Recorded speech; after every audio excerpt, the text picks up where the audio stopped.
Hello అందరికి welcome back to Dolly dumplings. ఇవాళ video వచ్చేసి మటన్ బ్లడ్ ఫ్రైని ఎలా చేసుకోవాలో ప్రాసెస్ ఏందో చూపించిపోతున్నానండి. మేమైతే దీన్ని నల్ల ఫ్రై అంటాము.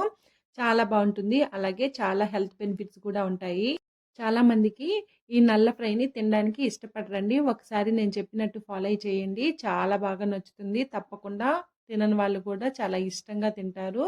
ఇప్పుడు ప్రాసెస్ చూసేద్దాము. దీనికోసం ముందుగా నేను ఇక్కడ మార్కెట్ నుంచి నల్లని తీసుకొచ్చుకున్నానండి. మేముండే ఏరియాలో మార్కెట్‌లో నల్లనేది ఇలా ఉడకబెట్టే ఇస్తారండి. ఒకవేళ మీరు బ్లడ్‌ని తెచ్చుకుంటే, ఆ బ్లడ్‌ని స్టీమ్ చేసుకోవాలి. కొద్దిగా సాల్ట్‌ని వేసి ఆవిరి పట్టి ఉడికించుకోవాలి. చూడండి, ఉడికించుకున్న తర్వాత ఇలా నేను వీడియోలో చూపించే విధంగా చిన్న చిన్న ముక్కలుగా కట్ చేసుకొని తీసుకోవాలి. ఇది చిన్న చిన్న ముక్కలుగా కట్ చేసుకుంటేనే మనం ఫ్రై చేసుకున్నప్పుడు మసాలా, కారం అంతా బాగా పట్టి తినడానికి బాగుంటుందండి. లేదంటే చప్పగా ఉంటుంది, తినడానికి అంత ఇష్టపడరు. చూడండి, ముక్కలనేది ఈ విధంగా చిన్న చిన్న ముక్కలుగా కట్ చేసుకోవాలి. అలానే మరీ సన్న ముక్కలుగా కట్ చేసుకోవాల్సిన అవసరం లేదండి. ఇలా అన్నిటిని కట్ చేసుకొని పక్కకు పెట్టుకొని, ఇప్పుడు స్టవ్ ఆన్ చేసుకొని కడాయి పెట్టుకొని ఫ్రై చేసుకోవడం కోసం ఒక పావు కప్పు వరకు ఆయిల్ వేసుకోవాలి. ఆయిల్ కాస్త ఎక్కువ వేసుకుంటేనే ఈ ఫ్రై అనేది టేస్ట్ బాగుంటుంది. ఆయిల్ వేడైన తర్వాత ఇందులో ఒక పెద్ద సైజు ఆనియన్ని సన్నగా పొడవుగా కట్ చేసి వేసుకోవాలి. ఇందులోనే ఒక 5 కారం గల పచ్చిమిర్చిని మధ్యలోకి కట్ చేసి వేసుకొని ఈ ఆనియన్స్ లైట్గా కలర్ చేంజ్ అయ్యే వరకు వేపుకోవాలి. మధ్యలో కలుపుతూ వేపుకోండి. ఆనియన్స్ బాగా వేగాలి. ఆనియన్స్ ఇలా వేగిన తర్వాత ఇందులో ఒక టేబుల్ స్పూను ఫ్రెష్గా రుబ్బుకున్న అల్లం వెల్లుల్లి పేస్ట్ని వేసుకొని, అల్లం వెల్లుల్లి పేస్ట్లో నుంచి పచ్చివాసన పోయి లైట్ గోల్డెన్ బ్రౌన్ కలర్కి చేంజ్ అయ్యే వరకు మధ్యలో కలుపుతూ వేపుకోవాలి. ఇలా వేపుకున్న తర్వాత ఇందులో ఒక 20 వెల్లుల్లి రెబ్బల్ని పైన పొట్టు తీసేసి వేసుకోవాలి. అలాగే ఒక రెమ్మ కరివేపాకును కూడా వేసుకొని ఒకసారి బాగా మిక్స్ చేసుకోవాలి. ఇందులో వెల్లుల్లి రెబ్బల్ని వేసుకోవడం వల్ల టేస్ట్ అయితే చాలా బాగుంటుంది. అలాగే వెల్లుల్లి రెబ్బలు కూడా చాలా బాగుంటాయండి. ఇప్పుడు ఇందులో ఒక టేబుల్ స్పూను ధనియాల పొడిని వేసుకోవాలి. అలాగే ఒక అర టేబుల్ స్పూన్ వరకు పసుపును వేసుకొని ఒకసారి బాగా మిక్స్ చేసుకున్న తర్వాత ఇప్పుడు ఇందులో ఒక చిన్న టమోటాని చిన్న చిన్న ముక్కలుగా కట్ చేసి వేసుకోవాలండి. ఇది ఆప్షనలే. మనం రైస్లో కలుపుకోవాలనుకుంటే టమోటాని వేసుకోండి, లేదంటే స్కిప్ చేసేయండి. టమోటాని చాలా తక్కువే వేసుకోవాలి.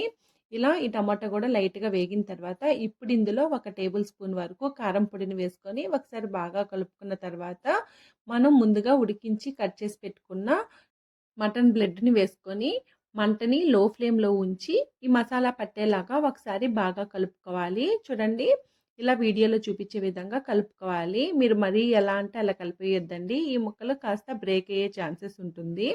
ఇలా వేపుకున్న తర్వాత ఇప్పుడు ఇందులో ఒక టేబుల్ స్పూన్ వరకు సాల్ట్ని వేసుకోవాలి.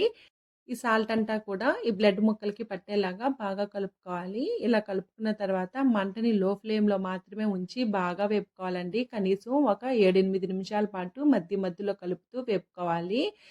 ఇప్పుడు ఇలా వేపుకున్న తర్వాత ఇందులో ఒక గ్లాస్ వరకు వాటర్ని యాడ్ చేసి ఒకసారి బాగా కలుపుకొని ఇది మంటని మీడియం ఫ్లేమ్లో ఉంచి మూత పెట్టుకొని ఉడికించుకోవాలండి. ఇలా వాటర్ని యాడ్ చేసి ఉడికించుకోవడం వల్ల మసాలా అనేది ముక్కలకి బాగా పడుతుంది.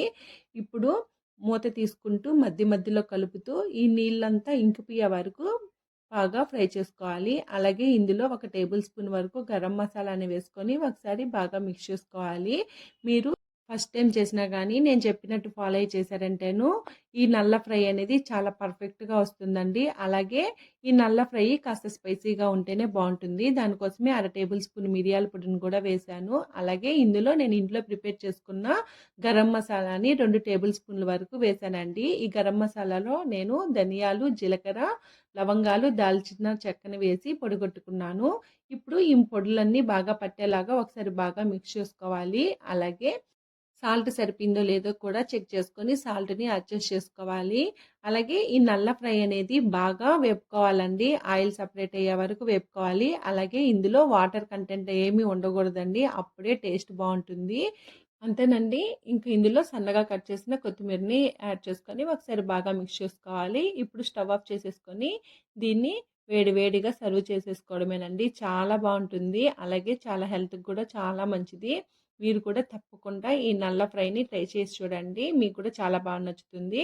చూసారు కదా, మటన్ బ్లడ్ ఫ్రైని ఎలా చేసుకోవాలో ప్రాసెస్ ఏందో ఈ వీడియో మీకు నచ్చితే లైక్ చేయండి, షేర్ చేయండి, కామెంట్ చేయండి. అలాగే మరిన్ని రెసిపీస్ కోసం మన ఛానల్ని తప్పకుండా సబ్స్క్రైబ్ చేసుకొని నోటిఫికేషన్ సింబల్ని ఆన్ చేయండి. Thank you for watching.